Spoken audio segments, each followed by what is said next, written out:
How important is relaxing? മിക്ക ആൾക്കാർക്കും weight loss ജേർണിയിൽ സ്ട്രെസ്സിൻ്റെ റോളും റിലാക്സേഷൻ്റെ ഇമ്പോർട്ടൻസും അറിയില്ല. നമ്മൾ ഒരുപാട് സ്ട്രെസ്ഡ് ഔട്ട് ആകുമ്പോൾ നമ്മുടെ അഡ്രിനൽ ഗ്ലാൻസ് ഒരു ഹോർമോൺ പ്രൊഡ്യൂസ് ചെയ്യും, കോർട്ടിസോൾ. അത് ബ്ലഡിൽ കൂടുതൽ സർക്കുലേറ്റ് ചെയ്യുമ്പോൾ നമ്മുടെ ബോഡി വിചാരിക്കുന്നത് എന്തോ പ്രശ്നം വരുന്നത്. അപ്പം ഡിഫെൻസീവായിട്ട് ബോഡി ഫാറ്റും കാർബ്സും സ്റ്റോർ ചെയ്യും. അപ്പോൾ നമ്മുടെ വെയിറ്റ് കൂടും. അപ്പോൾ എന്താണ് അതിൽ ചെയ്യേണ്ടത്? എന്തെങ്കിലും ഒരു മോഡ് ഓഫ് റിലാക്സേഷൻ കണ്ടുപിടിക്കുക. ഇന്ന് നമ്മുടെ ഒരു എന്താ പറയുക, ലോകത്ത് സ്ട്രെസ്സിനൊരു കുറവുമില്ല. ഒരു ന്യൂസ് മുതൽ ഒരു വാട്സാപ്പ് ഗ്രൂപ്പ് ചാറ്റിലെ മെസ്സേജ് വരെ നമ്മൾ സ്ട്രെസ് ഔട്ട് ചെയ്യുന്നുണ്ട്. അപ്പോൾ സ്ട്രെസ്സിൻ്റെ ട്രിഗേഴ്സ് കണ്ടുപിടിക്കുക, അത് അവോയ്ഡ് ചെയ്യുക.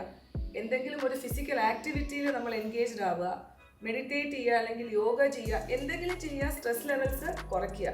എന്നാൽ മാത്രമേ നമുക്ക് വെയിറ്റ് ലോസ് ജേർണിയിൽ സക്സസ്ഫുൾ ആവാൻ പറ്റുള്ളൂ. ഭക്ഷണം മാത്രം കൺട്രോൾ ചെയ്തിട്ട് കാര്യമില്ല. നമ്മുടെ മൈൻഡാണ് ഏറ്റവും ഇമ്പോർട്ടൻറ്റ്. മൈൻഡ് ശരിയായാലേ ബോഡി റെസ്പോണ്ട് ചെയ്യുള്ളൂ. This is Mrs Manisha friendly.